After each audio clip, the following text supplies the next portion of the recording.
أعوذ بالله السميع العليم من الشيطان الرجيم. بسم الله الرحمن الرحيم. السلام عليكم ورحمة الله وبركاته. الحمد لله رب العالمين والعاقبة للمتقين ولا عدوان إلا على الظالمين. أشهد أن لا إله إلا الله وحده لا شريك له وأشهد أن محمدا عبده ورسوله. اللهم صل وسلم وبارك على سيدنا محمد وعلى آله وصحبه أجمعين وبعد. وقال المصنف رحمه الله تعالى ونفعنا الله به وبعلومه في الدارين أمين. Telah berkata Imamul Allama Abul Qasim Al-Qushairi, semoga Allah Ta'ala merahmatinya dan kita mendapat manfaat serta barakah ilmunya.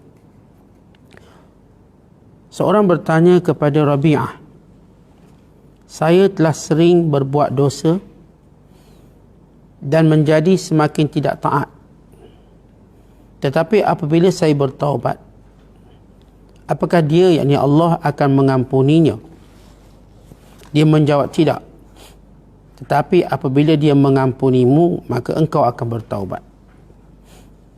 Ketahuilah bahawa Allah Subhanahu wa taala berfirman, Inna Allah yuhibbut tawwabin wa yuhibbul mutatahhirin. Sesungguhnya Allah menyukai orang-orang yang bertaubat dan menyukai orang-orang yang menyucikan diri. Suratul Baqarah, surah yang kedua, ayat 222. Orang yang membiarkan dirinya tunduk kepada kesalahan benar-benar sama dengan membiarkan dirinya tergelincir. Tetapi apabila dia bertaubat, nescaya dia ragu akan penerimaan taubatnya oleh Tuhan. Terutama kerana kecintaan Tuhan kepadanya adalah satu syarat bagi penerimaan itu. Dan itu bakal terjadi pada suatu waktu sebelum orang yang bertaubat, sebelum orang yang berbuat dosa sampai pada satu titik di mana dia menjumpai tanda-tanda kecintaan Tuhan kepada dirinya dalam sifatnya. Tugas hamba tersebut, ketika dia mengetahui bahawa dia telah melakukan suatu tindakan yang mengharuskan taubat, ialah bertaubat dengan sungguh-sungguh dan istiqamah, dengan menolak secara gigih perbuatan dosa dan memohon ampunan. Sebagaimana tercantum dalam ucapan, kesedaran akan merasa takut sampai saat meninggal dunia. Dan seperti yang dinyatakan dalam firman Allah Ta'ala, Qul in kuntum tuhibbuna Allah fattabi'uni yuhibbukumullah wa yaghfir lakum dhunubakum. Katakanlah, jika kamu benar-benar mencintai Allah, ikutilah aku. Nescaya Allah mengasihi dan mengampuni dosa-dosamu. Surah Ali Imran, surah ketiga, ayat 31. Adalah perbuatan Nabi SAW bertaubat terus-menerus. Baginda mengatakan, hatiku suram. Oleh kerana itu, aku memohon ampunan Allah 70 kali dalam sehari. Yahya bin Mu'az menyatakan, satu penyelewengan sahaja sesudah taubat lebih patut ditakuti berbanding 70 penyelewengan sebelum taubat. Abu Uthman menyatakan, akan halnya firmanullah Ta'ala, thumma ilaihi yurja'un, kepadanya mereka dikembalikan. Maknanya, menunjukkan kepada Tuhanlah mereka dikembalikan, bukan jika mereka bebas berkeliaran melakukan perbuatan dosa. Ali bin Isa, seorang Perdana Menteri, mengendarai sebuah kenderaan pada suatu keramaian, satu majlis, dan orang-orang tidak mengenalnya, bertanya, siapakah ini? Siapakah ini? Seorang wanita yang berdiri di sisi jalan menyahut, sampai bila anda akan mengatakan siapakah ini, siapakah ini? Ini adalah seorang hamba yang terlepas dari perlindungan Tuhan. Oleh sebab itu dia mengazabnya dalam cara seperti yang anda lihat. Ketika Ali bin Isa mendengar jawab wanita tersebut, dia kembali ke rumahnya meletak jawatan dari jabatan Perdana Menteri, pergi ke Mekah dan tidak pernah meninggalkan kota itu lagi. Muslimin dan muslimat yang dirahmati Allah sekalian, masih lagi kita membicarakan hakikat taubat, istighfar, inabah, yakni kembali kepada Allah. Oleh kerana satu ungkapan yang akan kita ucapkan dan yang kita akan dengar diucapkan ialah ungkapan inna lillahi wa inna ilaihi raji'un. Kita ini milik Allah dan kepada Allah kita kembali. Lafaz ini Allah Ta'ala akan terus ingatkan kita. Setiap kali kita ditimpa musibah dan setiap kali kita mendengar berita kematian, kita pasti akan mendengar orang berkata inna lillahi wa inna ilaihi raji'un. Atau kita yang berkata inna lillahi wa inna ilaihi raji'un. Kita sesungguhnya milik Allah dan pada Allah kita kembali. Wa imma, sama ada kita membaca melalui tulisan dalam Facebook, dengar sahabat fulan bin fulan meninggal dunia, kita akan sebut Al-Fatihah, inna lillahi wa inna ilaihi raji'un dan lain-lain. Semua ungkapan itu untuk sedarkan kita bahawa kita akan kembali pada Allah. Seorang tidak mungkin kembali pada Allah dengan membawa dosa dan kesalahan. Dia pasti takut untuk berada di pangkuan Allah. Kalau kita ada buat salah dengan orang, kita pun tak nak jumpa orang tu. Kalau orang tu panggil kita untuk bertemu, maka berpeluh dahi kita, mercik keringat kita, dek malu, bukan kerana takut. Sementara lagi kita akan kembali pada Allah, zat pencipta, zat yang agung yang akan memberi balasan, yang memberi hukuman atau ganjaran. Maka kerana itu, sebelum kita kembali kepada Allah, maka tanggungjawab kita ialah sentiasa memohon taubat kepada Allah. Kerana satu-satunya jalan untuk kita melawan iblis, syaitan dan segala hasutannya ialah istighfar. Kita tidak mampu untuk lawan iblis dan syaitan. Dan mereka akan terus menerus menghujani kita, menghasut kita, menarik kita melakukan maksiat. Tidak sikit yang terjebak. Bukan kalangan orang-orang yang besar, orang-orang yang kita katakan selalu ingatkan dirinya pada Allah juga terjebak sementara kita. Maka tidak ada cara melemahkannya melainkan dengan bertaubat pada Allah. Kerana itu syaitan akan menyesal bila melihat seorang bertaubat. Bahawa bila mana dia gelincirkan seorang buat dosa, lalu orang ini menyesal dan bertaubat sungguh-sungguh pada Allah, sehingga Allah mengampuninya, tidak ada perkara yang melemahkan iblis dan syaitan. Iblis dan syaitan, dia amat lemah bila kita berhadapan dengan taubat. Dan itu yang dilakukan oleh Adam waktu melawan iblis dan godaannya. Macam mana Adam lawan iblis? Taubat. Kita dah nyatakan bagaimana Adam AS bertaubat setiap hari sehingga tempoh 300 tahun. Ada yang mengatakan 400 tahun. Dia tidak memandang ke langit dan menyebut Rabbana zalamna anfusana wa illam taghfir lana wa tarhamna lanakunanna minal khasirin. Maka tuan-tuan, kita duduk kat dunia ni, godaan banyak. Yang akan menyesatkan kita dari jalan Allah ni banyak. Semua benda yang menyesatkan ini, dia akan menatijahkan satu benda namanya dosa. Syaitan datang cuba hasut kita, lalu lahirlah dosa daripada perbuatan kita. Kawan-kawan yang jahat datang untuk mempengaruhi kita, lalu terkesanlah kita dengan kejahatan. Harta benda datang mempengaruhi kita, lalu kita buat dosa. Hiburan datang lalu melalaikan kita, lalu kita buat dosa. Semua benda makhluk ni menatijahkan satu benda namanya dosa. Dosa tu tuan-tuan, dengan terjemahan tepat ialah kemurkaan Allah. Sebut dia dosa maknanya Allah marah, Allah murka. Kita tidak mungkin dapat amang hidup kat dunia kalau Allah Ta'ala murka. Umpama kita duduk dalam rumah, bapak kita marah kita, tuan-tuan rasa aman ke duduk dalam rumah tu? Duduk dalam rumah, bapak kita tak puas hati kita, nak marah kita. Ialah bangun subuh lambat, nampak malas, lambat je, dalam semua perkara, suruh pun payah nak buat. Ayah ni berapi je marah tengok kita. Apakah seorang anak ni, dia mampu hidup aman dalam rumah di mana empunya rumah tu marah pada dia? Atau tuan-tuan kerja satu syarikat, bos tuan-tuan asyik marah kat tuan-tuan, tak puas hati dengan tuan-tuan. Tuan-tuan aman ke kerja dengan syarikat ni? Kita akan takut dihukumnya. Nak gaji tak naik, pangkat tak naik, tata tertib kena, macam-macam. Sementara kita duduk atas dunia milik Allah. Ini dunia milik Allah. Maka jangan sampai Allah menghalau kita dengan kemurkaannya. Jangan sampai Allah menghilangkan rahmatnya kepada kita. Sebab itu istighfar satu jalan kita. Satu-satunya jalan yang terbentang luas pada manusia, yang memberi kebaikan yang berpanjangan dan berterusan ialah taubat kepada Allah. Kita baca surah At-Tahrim ayat ke-8. Allah Ta'ala berfirman, Ya ayyuhalladzina amanu tubu ilallahi taubatan nasuha.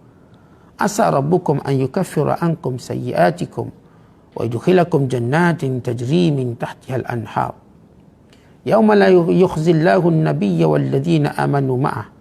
Nuruhum yas'a baina aydihim wa biaymanihim. Yaquluna rabbana atmim lana nurana waghfir lana innaka ala kulli syai'in qadir. Allah sebut, wahai orang beriman. Ya ayyuhalladzina amanu, hei orang beriman. Seperti Allah nak beri jalan keluar bagi orang beriman. Imannya sahaja tidak mungkin menjadikan dia rasa selamat. Kerana iman ni suatu benda yang akan dirosakkan. Dunia akan rosakkan, syaitan akan rosakkan, hawa nafsu akan rosakkan, kawan-kawan jahat yang akan rosakkan. Kita ada satu benda yang semua orang nak rebut dan nak rosakkan. Macam mana kita nak bentengi iman? Macam mana kita nak pertahankan iman? Macam mana kita nak suburkan iman? Taubat kepada Allah dengan taubat yang nasuha, yang sebenar. Maka Allah pasti, dia sebut asallah, asa artinya mudah-mudahan. Tapi dalam Quran dia sebut asa, bukan terjemah mudah-mudahan. Allah pasti akan mengampuni dosa kamu, memasukkan kamu dalam syurga. Pada hari yang mana tidak akan terhina para nabi dan orang beriman. Cahaya mereka ini akan berada di hadapan mereka, di kanan mereka. Lalu mereka berdoa lagi, Ya Allah, sempurnakan cahaya kami. Sesungguhnya engkau berkuasa atas tiap sesuatu. Kan di hari akhirat kelak orang beriman akan melihat orang munafik yang mengaku Islam, Allah padamkan cahaya mereka. Ketika mereka cuba melintasi sirat, tiba-tiba cahaya mereka padam.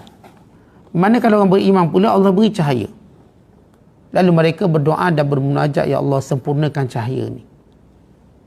Maka disempurnakan cahaya, lalu mereka melintasi sirat dengan cepat, dengan segera, dan mereka mendapat menjadi golongan orang-orang yang dicintai, dirahmati oleh Allah Ta'ala. Jadi tuan-tuan sekalian, kita tidak boleh benarkan, biarkan diri kita ini tergelincir dengan maksiat sehingga mempengaruhinya.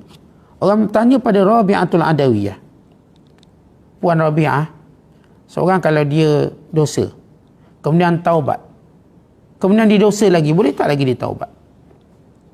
Dia kata dia tak boleh bertaubat lagi. Tak boleh taubat? Ya. Melainkan kalau Allah Ta'ala yang nak mengampuninya. Apa maksud tuan-tuan sekalian? Bila Allah berfirman, summa taballahu alaihim liyatubu, kemudian Allah lah yang menerima taubat mereka, dengan itu mereka bertaubat. Makna tuan-tuan, selagi mana Allah ilhamkan kita taubat, itu berarti Allah nak terima taubat kita. Kita bimbang waktu kita buat maksiat, kita taubat, maksiat, kita taubat. Kita bimbang pada waktu kita tak lagi diilhamkan untuk bertaubat. Ya benar. Banyak mana pun kita buat dosa, kita diperintahkan taubat, taubat dan taubat. Tetapi yang paling kita bimbang ialah kita tidak diilhamkan lagi untuk bertaubat. Sebab taubat ini ilham dari Allah. Sebagaimana kita sembahyang, kita puasa, kita baca Quran, semua ibadat, semua zikir, ini semua ilham dari Allah. Bila Allah Ta'ala tidak inginkan kebaikan pada kita, tidak terilham kita. Akhirnya pagi-pagi tak terilham untuk dengar kuliah, tidur je, bangun pukul 9 pagi. Tak terilham untuk bangun pagi, solat subuh berjemaah. Tak terilham untuk baca Quran, untuk berzikir. Tak terilham untuk bertemu, bersahabat dengan kawan-kawan baik. diilhamkan pada perkara yang buruk, maka ini yang kita bimbang. Ya, seorang berkata, Ustaz, yalah kita buat dosa taubat, Dia kata, ya boleh. Lagi mana Allah ilhamkan? Kalau Allah dah tak ilhamkan macam mana? Atau waktu kamu buat dosa lalu mati. Maknanya di situ Allah dah tutup pintu taubat. Sebab itu kata Rabi'atul Adawiyah, seorang yang buat dosa bertaubat, kemudian dia buat dosa balik, boleh tak ditaubat? Dia tak ditaubat, melainkan Allah ilhamkan dia taubat. Maknanya siap dosa itu akan mempengaruhi pintu taubat kita. Pintu taubat ni Allah Ta'ala berikan pada kita seluas-luasnya. Luasnya pintu taubat ini ialah seluas 70,000 perjalanan. Luas. Tapi bila dosa berterusan dia makin menutup pintu taubat, tutup. Sehingga kita bimbang sampai tahap dosa kita sudah lagi tidak terbuka pintu taubat untuk kita, lalu matilah kita dalam keadaan zalim. Kerana itu menjadi suatu sifat orang beriman. Taubat menjadi zikir mereka. Orang tanya pada Fudail bin Iyad, apa maksud astaghfirullahalazim yang kita kena ucapkan? Maksudnya Allah kurangkan dosa kami. Pertama perlu kita tahu, hakikat yang perlu kita akui, kita semua berdosa. Orang yang tidak mau istighfar, dia menafikan hakikat kita semua ni berdosa. Nabi SAW berkata apa? Nabi bersabda, kullu bani Adam khatta'un wa khairu khatta'in at-tawwabun. Semua anak Adam ni memang berdosa. Dan sebaik-baik orang yang berdosa yang sentiasa memohon taubat. Nabi SAW berkata, "Lau lam tudhnibu la dhahaba Allahu bikum wa la jaa'a biqaumin yudhnibuna fayastaghfirun fayaghfiruhumullah." Kalau kamu rasa tak berdosa, Allah akan hilangkan kamu dan bawa satu kaum yang rasa berdosa. Lalu mereka memohon ampun pada Allah, maka Allah mengampuninya.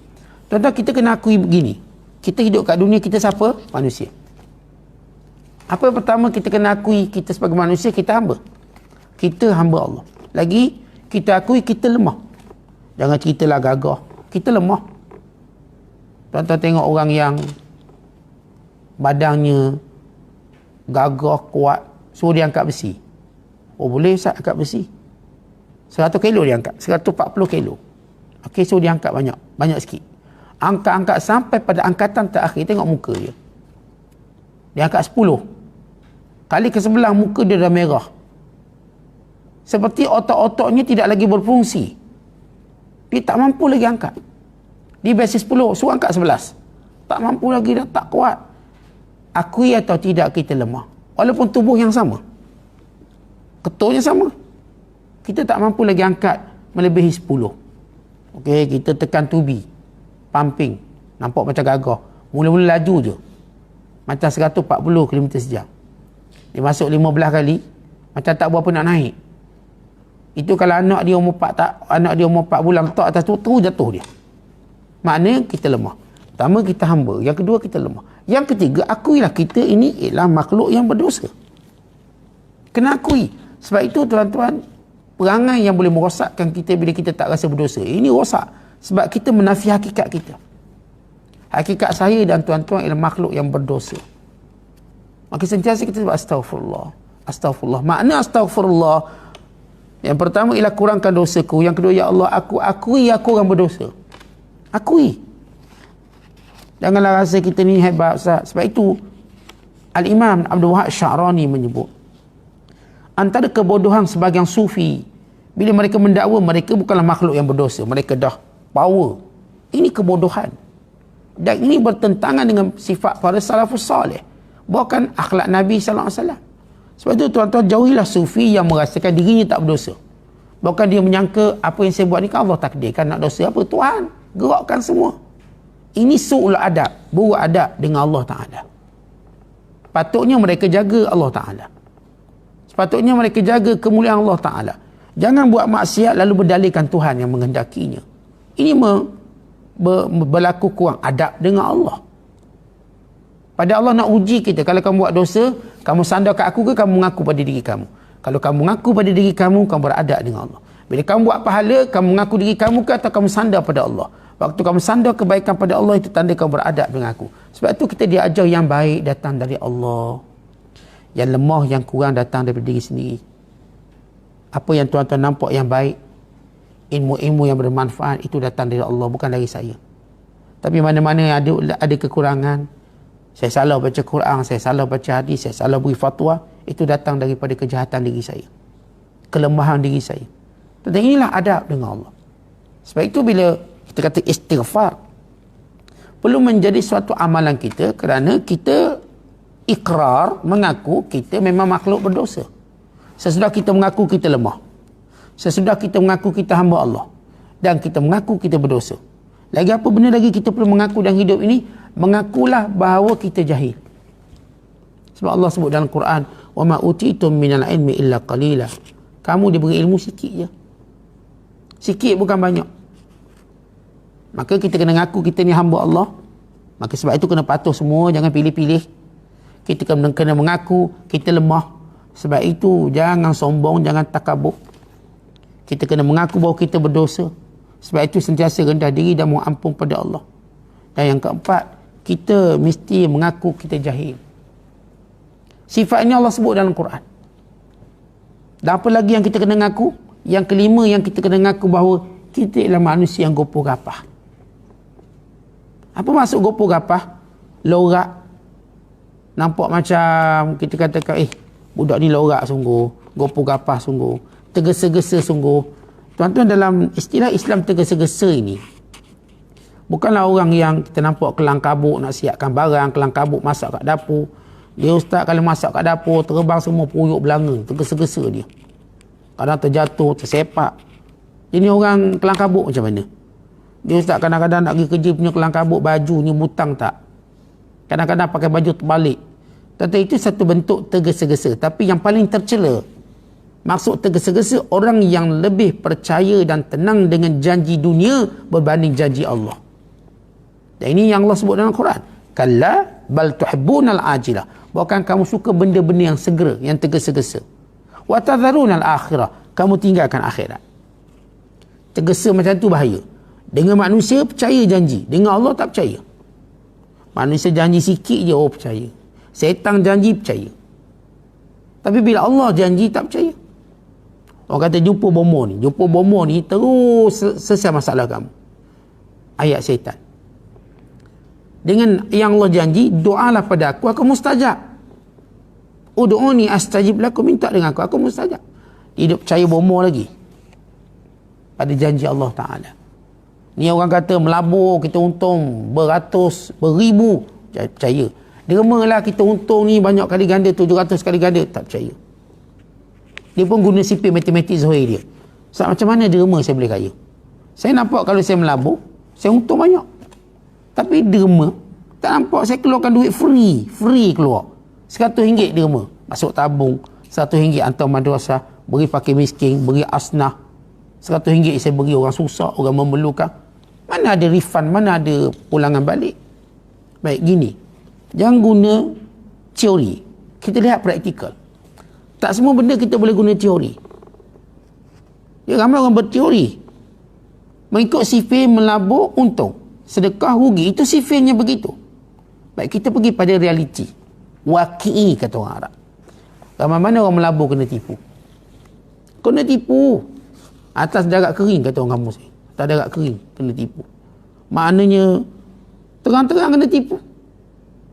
Kita tanya orang-orang yang pernah melabur, berapa banyak ni kamu rugi? Saya ustaz kena tipu 100,000, 200,000, saya tipu. Sepanjang dia kecil sampai besar dia, melabur ikan kena tipu, melabur lintah kena tipu, melabur bewak tak okey kena tipu. Apa benda lagi?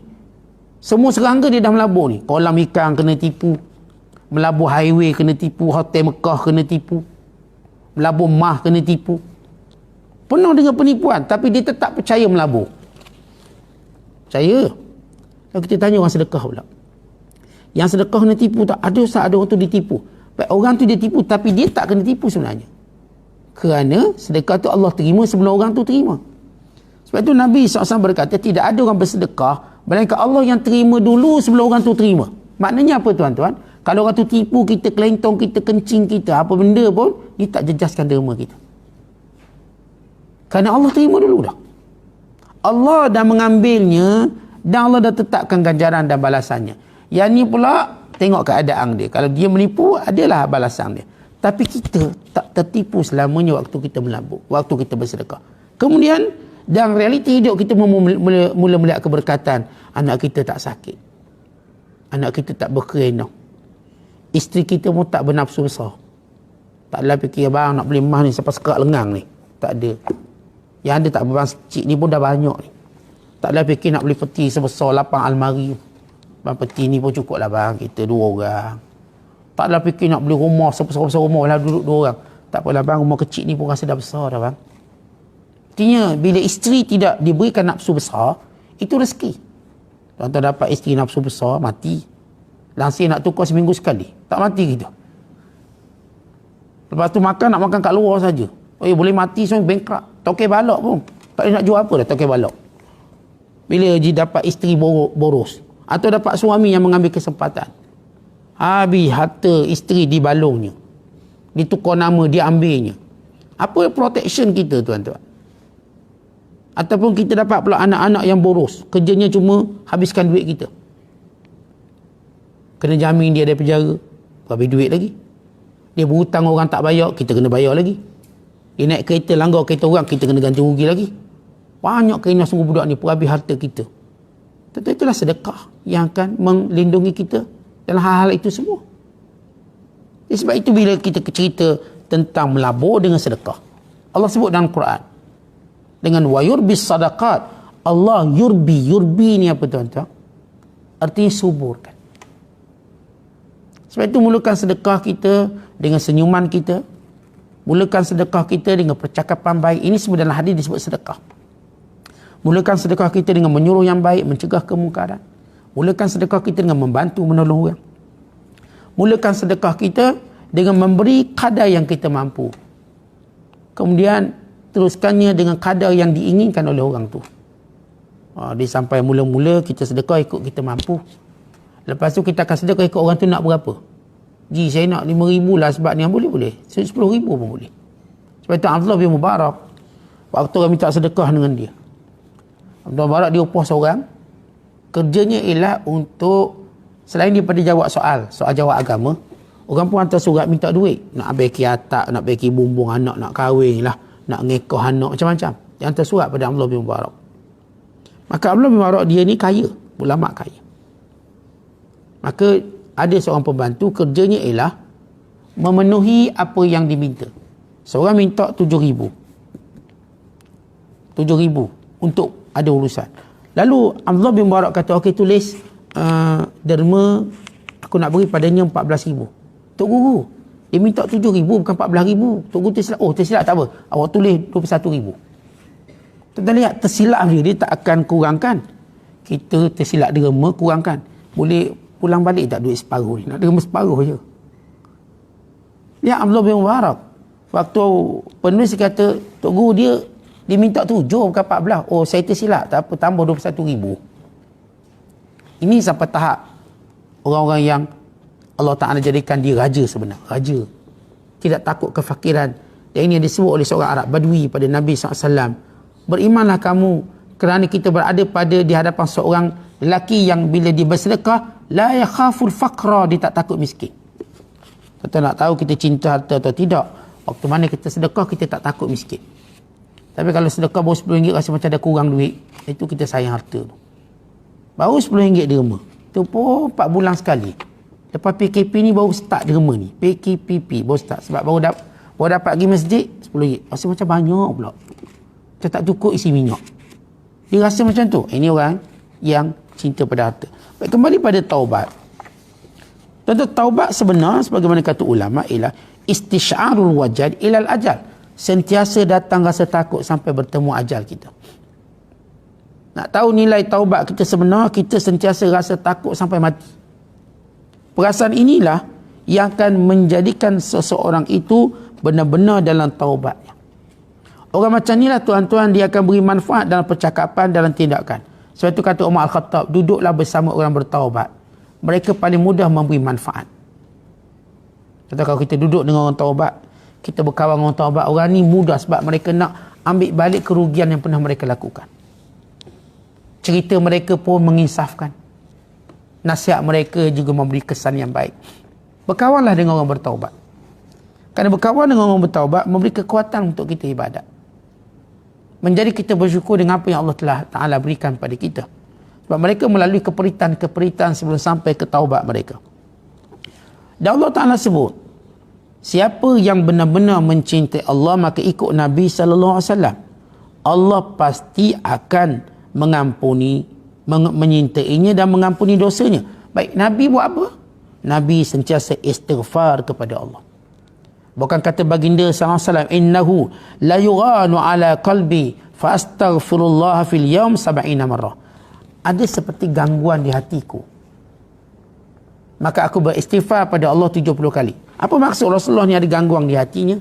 Tuan-tuan, Nabi SAW nak ingat Allah 100%. Tapi dia ada tanggungjawab dengan isterinya, anak-anaknya, dengan sahabat-sahabatnya, dengan urusan itu dan ini. Maka benda ni yang baginda SAW menganggap sedikit menggangguku. Kerana itu aku istighfar.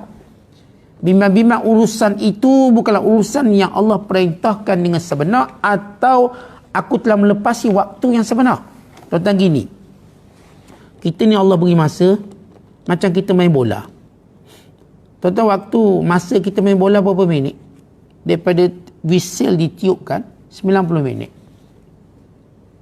45 minit, 45 minit, 90 minit.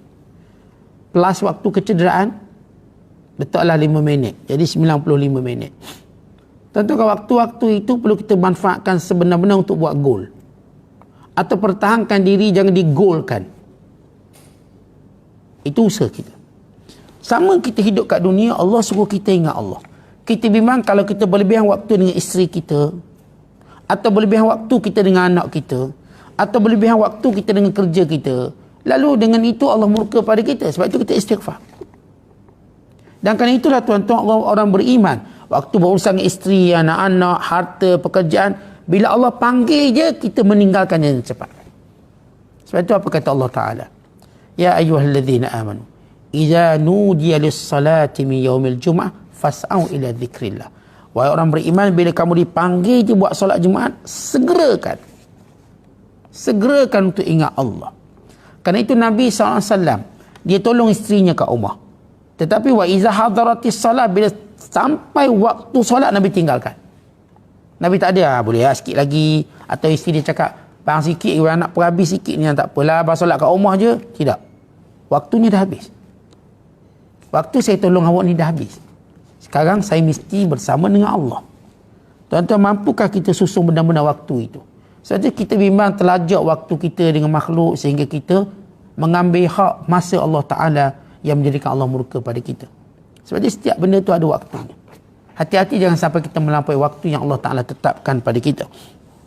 Kata Yahya bin Mu'az, satu dosa sesudah taubat lebih patut kita takut berbanding sebelum ini. Dan sebelum ini buat dosa 70 kali, 80 kali, tak kisah sebab tak taubat. Sesudah kita bertaubat, bimbanglah. Lepas taubat kita kembali buat dosa, bimbang-bimbang Allah tak beri lagi kita kemanisan taubat ini. Sebab itu hati-hati bila kita dah taubat masih buat, bimbang. Ya, Allah tetap menerima taubat kita. Allah Ta'ala dengan rahmatnya yang luas tetap memberikan kebaikan kepada kita. Tapi kita bimbang. Sebab itu tuan-tuan, kata ulama', iaitu Abu Abdullah Al-Antaqi, dia kata apa? Meninggalkan satu maksiat walaupun kecil lebih cepat mendapat rahmat Allah daripada menunaikan haji 1000 kali, atau membebaskan 1000 hamba, atau berperang 1000 kali perang. Kita mampu tinggalkan maksiat walau kecil mana pun, ia lebih hampir kita pada rahmat Allah, lebih percepatkan kita dari rahmat Allah daripada kita buat baik. Sebab itu para ulama bincang, mana lebih afdal, buat baik atau tinggal maksiat? Meninggal satu maksiat lebih afdal daripada buat ibadat, khususnya ibadat sunat. Maksiat satu ni maksiat. Sebab itu selepas Allah menggunakan taubat, kita bimbang, kita buat balik maksiat, kita tak dapat lagi taubat. Itu kita takut. Kerana Allah dah beri kita kesedaran. Sebagaimana kita kalau kaya tiba-tiba, kita dulu miskin teruk. Nak beli makanan pun tak cukup duit. Lepas tu Allah kayakan kita. Kaya kita. Tiba-tiba kita tengok bisnes kita jatuh. Baru jatuh sikit kita dah bimbang. Takut kembali pada miskin lama tu. Sama dalam bab dosa. Kita dulu hanyut dengan dosa maksiat. Lalu kita taubat. Tiba-tiba kita buat balik sikit, kita bimbangkan balik semula sehingga kita tak boleh pulang pada kebaikan. Satu kisah yang menarik penutup yang dibawa oleh Imam Abdul Qasim Al-Qushairi, ada seorang pembesar namanya Ali bin Isa. Di kemana-mana pun orang kata, oh tengok orang ni glamour ni apa nama, Insta famous, ini artis, ini selebriti, ini orang besar, dengan kudanya, dengan segala kemewahannya. Dan orang kata, ni siapa ni? Ni siapa? Ni siapa? Maksudnya kagum. Kagum, hebatnya orang ni. Lalu ada seorang wanita kata, cukup-cukuplah puji dia. Cukup-cukuplah kamu berbicara dengan dia. Kamu tak kenal ke dia siapa? Dia ini adalah seorang hamba yang terlepas dari pandangan Allah, yang lalai, yang jauh dari Allah. Ini dia. Oleh sebab dia lalai dari Allah, Allah azab dia dengan kelalaian ini, maka dia berbangga dengan kemewahan ini. Tuan-tuan, power perempuan ni nasihat. Artinya kita mengajar setengah jam ni belum tentu sedar. Satu perkataan yang ikhlas ni. Hanya satu perkataan. Kamu tanya dia siapa? Ni orang yang terlepas dari rahmat Allah. Sibuk dengan urusan duniawinya. Maka Allah azab dia terus sibuk macam ni. Sebab tu orang faham tuan-tuan. Kita duk fikir azab Allah ni bila kita terantuk pada kat dinding. Bila patah kaki, terseliyuh, tergelewat, tergeliat. Kita lah. Tapi bagi orang yang disebut arbabul qulub, bila dia lambat ingat Allah, Allah sudah hukum dia. Itu hukuman Allah pada dia. Dia lambat bangun qiyam, itu sudah hukuman Allah pada dia. Dan dia begitu sengsara dengan hukuman itu. Tetapi makin dekat orang dengan Allah, maka sekecil hukuman dirasakan besarnya hukuman. Besarnya hukuman. Akhirnya Ali bin Isa tuan-tuan letak jawatan, terus bertaubat, mendekatkan diri pada Allah dan terus berada di Mekah, tak tinggalkan Mekah. Maknanya apa tuan-tuan sekalian? Ingat, bila kita dilimpahi dengan segala nikmat dunia tapi kita jauh dari Allah, itu mungkin hukuman Allah Ta'ala pada kita.